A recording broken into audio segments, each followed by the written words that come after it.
શ્રી પરમાત્મને નમઃ. ત્રયોદશ નામનો અધ્યાય. ક્ષેત્ર વિભાગયો. શ્રી ભગવાન બોલ્યા, હે કૌંતેય, આ શરીર ક્ષેત્ર કહેવાય છે અને એને જે જાણે છે તે ક્ષેત્રજ્ઞ જીવાત્મા નામથી ઓળખાય છે. આવું આ બંનેના તત્વને જાણનારા જ્ઞાનીજનોએ કહ્યું છે. હે ભારત, બધા ક્ષેત્રોમાં ક્ષેત્રજ્ઞ એટલે કે જીવાત્મા, પણ તું જ મને જ જાણ અને ક્ષેત્ર અર્થાત વિકાર સહિતની પ્રકૃતિ તથા ક્ષેત્રજ્ઞ અર્થાત પુરુષના વિષયનું જે તત્વ સહિત જ્ઞાન છે એ જ ખરું જ્ઞાન છે, એવો મારો મત છે.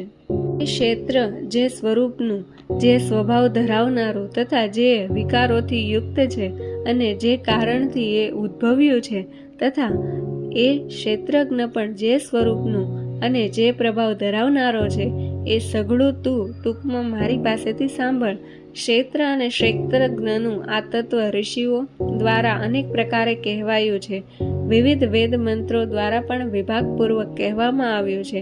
તેમજ સારી રીતે નિશ્ચિત કરેલા યુક્તિપૂર્વકના બ્રહ્મ સૂત્રના પદો દ્વારા પણ કહેવાયું છે. 5 મહાભૂત, અહંકાર, બુદ્ધિ અને એ જ રીતે મૂળ પ્રકૃતિ પણ, તેમજ 10 ઇન્દ્રિયો, 1 મન અને ઇન્દ્રિયોના 5 વિષયો, શબ્દ, સ્પર્શ, રૂપ, રસ અને ગંધ, ઈચ્છા, દ્વેષ, સુખ, દુઃખ, સ્થૂળ શરીર, ચેતના અને ધૃતિ, આટલા વિકારો સહિતનું આ ક્ષેત્ર ટૂંકમાં કહેવાયું છે. પોતાને શ્રેષ્ઠ માનવા રૂપી અભિમાનનો અભાવ હોવો, દંભાચરણનો અભાવ હોવો, કોઈ પણ પ્રાણીઓને કોઈ પણ પ્રકારે કષ્ટ ન આપવું, ક્ષમાભાવ, મન, વાણી આદિમાં ઋજુભાવ હોવો, શ્રદ્ધા ભક્તિ સાથે ગુરુજનોની સેવા, બાહ્ય તેમજ આંતરિક શુદ્ધિ હોવી, અંતઃકરણની સ્થિરતા હોવી, મન ઇન્દ્રિયો સહિત શરીરનો નિગ્રહ, આ લોક અને પરલોકના સર્વ ભોગોમાં આ શક્તિ ન હોવી અને અહંકારનો પણ અભાવ હોવો, જન્મ, મૃત્યુ, જરા અને રોગ આદિમાં દુઃખો અને દોષોને વારંવાર જોવા, પુત્ર, સ્ત્રી, ઘર અને ધન આદિમાં આ શક્તિનો તેમજ મમતાનો અભાવ તથા પ્રિય અને અપ્રિયની પ્રાપ્તિ થતા સદાય ચિત્તનું સમ રહેવું, મુજ પરમેશ્વરમાં અનન્ય યોગનો આશ્રય લઈને અવ્યક્ત વિચારીની ભક્તિ હોવી તથા એકાંત અને શુદ્ધ સ્થાનમાં રહેવાનો સ્વભાવ હોવો અને વિષયાસક્ત માણસોના સમુદાયમાં પ્રીતિ ન હોવી, અધ્યાત્મના જ્ઞાનમાં નિત્ય સ્થિત રહેવું અને તત્વજ્ઞાન વડે જેનું પ્રતિપાદન કરવામાં આવ્યું છે એ પરમાત્માને જ જોતા રહેવું, આ બધું જ્ઞાન છે. અને જે આ બધાથી અવળું છે એ અજ્ઞાન કહેવાય છે. એ જાણવા યોગ્ય તત્વ છે તથા જેને જાણીને માણસ પરમાનંદને પ્રાપ્ત થાય છે એને સમ્યક રીતે કહું છું.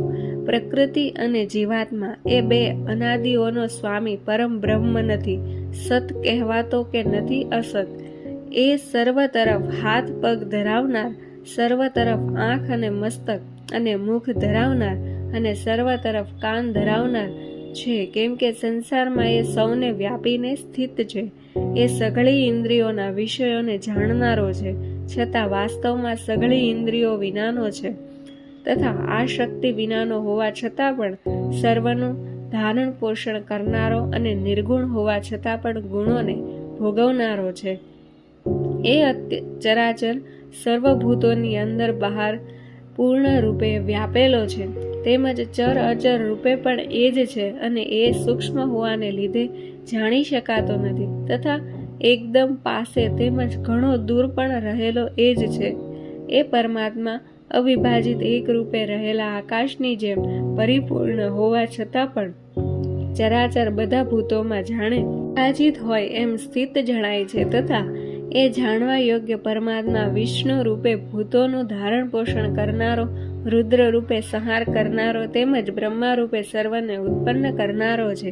એ પરબ્રહ્મ જ્યોતિઓનો પણ જ્યોતિ તેમજ માયાથી સાવ પર કહેવાય છે. એ પરમાત્મા બોધ સ્વરૂપ, જાણવા યોગ્ય તેમજ તત્વજ્ઞાનથી પામવા યોગ્ય છે અને સૌના હૃદયમાં વિશેષ રૂપે રહેલો છે.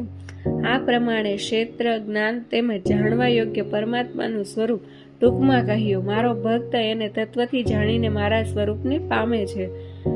મૂળ પ્રકૃતિ અને પુરુષ એ બેયનું તું અનાદિ જાણ અને રોગ દ્વેષ આદિ વિકારોને તથા ત્રિગુણાત્મક બધાય પદાર્થોને પણ પ્રકૃતિથી ઉદ્ભવેલા જાણ.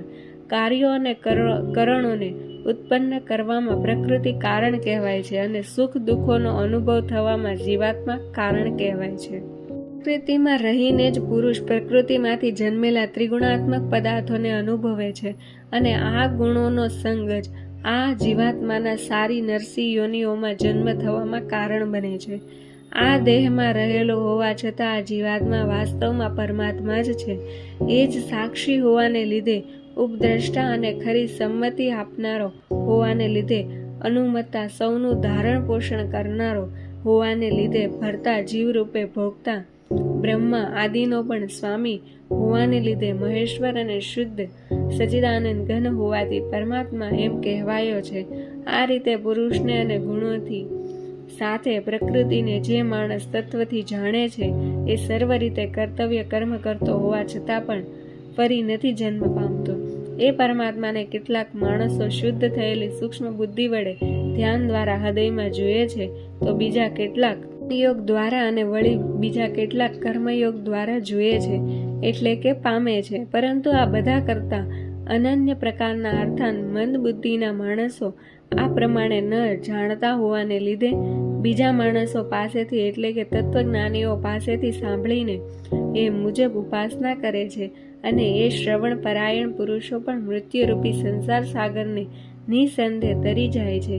હે ભરત શ્રેષ્ઠ, યાવત માત્ર જેટલા પણ સ્થાવર જંગમ પ્રાણીઓ જન્મે છે એ બધાઈને તું ક્ષેત્ર અને ક્ષેત્રજ્ઞના સંયોગથી જ ઉદ્ભવેલા જાણ. જે માણસ નષ્ટ થઈ રહેલા સઘળા ચરાચર ભૂતોમાં પરમેશ્વરને નષ્ટ ન થતા તેમજ સંભાવે રહેલા જુએ છે એ જ ખરું જુએ છે.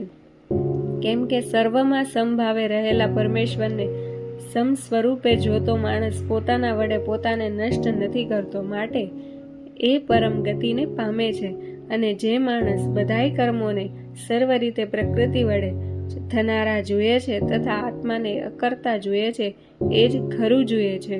જે ક્ષણે આ માણસ પ્રાણીઓના જાત જાતના સ્વરૂપોને એક પરમાત્મામાં જ રહેલા તથા એ પરમાત્માથી જ સઘળા પ્રાણીઓનો વિસ્તાર જુએ છે, એ જ ક્ષણે એ સચ્ચિદાનંદ ઘન બ્રહ્મને પામી જાય છે. હે કોંતે, અનાદિ હોવાને લીધે તથા નિર્ગુણ હોવાને લીધે આ અવિનાશી પરમાત્મા શરીરમાં રહેલો હોવા છતાં પણ ખરી રીતે ન તો કશું કરે છે કે ન તો લેપાય છે. જેમ સર્વ સ્થળે વ્યાપેલું આકાશ સૂક્ષ્મ હોવાને લીધે સ્થાનોના ગુણ દોષોથી લેપાતું નથી, એ જ રીતે દેહમાં સર્વત્ર રહેલો આત્મા નિર્ગુણ હોવાને લીધે દેહના ગુણોથી લેપાતો નથી.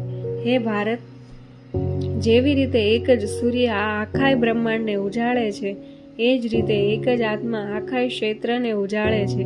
આ પ્રમાણે ક્ષેત્ર અને ક્ષેત્રજ્ઞના ભેદને તથા કાર્ય સહિત પ્રકૃતિથી મુક્ત થવાને જે માણસો જ્ઞાનચક્ષુ દ્વારા તત્વથી જાણી લે છે એ મહાત્માજનો પરબ્રહ્મ પરમાત્માને પ્રાપ્ત થઈ જાય છે. ક્ષેત્ર ક્ષેત્રજ્ઞ વિભાગ યોગ નામનો 13મો અધ્યાય સમાપ્ત થાય છે.